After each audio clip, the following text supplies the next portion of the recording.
Kalau lu mau ke puncak, lu mau mendaki gunung yang beres, terjal dan tinggi sekali, itu lu harus do whatever it takes. Apapun yang lu harus lakukan, lu lakukan. Apapun yang lu harus lakukan demi uang, lu lakukan. Dan lu harus berani untuk lakukan apapun. Mau lu naik nanti kaki lu bisa patah, lu bisa jatuh dan mati, tapi lu coba untuk naik. Ini gue bisa janji ke lu ya.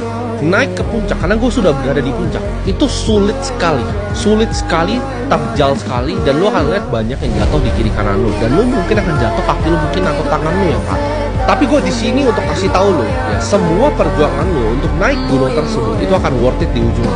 Gue sadar ya, di saat gue umur 15 tahun ya, gue harus lanjut bayar sekolah gue sendiri, gue harus bayarin nyokap gue makan, gue harus bayarin tempat tinggalnya nyokap gue, karena dia kasihan, dia bikin lempar.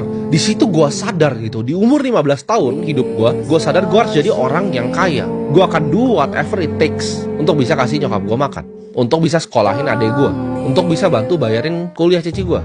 Gue nggak punya gengsi, gue nggak punya malu, gue nggak peduli orang mau ngomong apa. Gue mau ketok itu cafe door by door ya, pintu demi pintu, gue ditolak manajernya. Itu gue nggak ada malu, mau jualan sedotan stainless, mau gue jualan di Kaskus di Tokopedia, gue jualan minyak rambut. Mungkin lu ketawa sekarang kan gue jualan minyak rambut dulu. Gue ditolak jadi agent properti, ditolak ke ratusan kali. Ketika orang datang ke gue ditinggalin. Gue coba jadi wedding organizer, dibayar cuma 600.000 per hari. Semuanya gue coba, whatever it takes. Gue gak pernah berhenti ada ide baru. Selalu gue coba, gagal. Gue coba, gagal, gue coba lagi.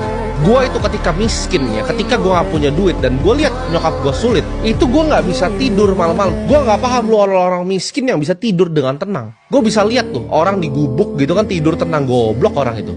Lu minta bansos bisa tidur tenang, lu goblok lu. Gue itu kalau miskin ya, gue anxiety, malam-malam itu gue nggak bisa tidur. Gue cuma pikir gimana cara gue jadi kaya. Gue google terus how to get rich setiap malam, setiap detik ya, setiap menit, setiap nafas yang gue hembuskan, itu yang gue pikirin. Gimana caranya saya jadi orang kaya.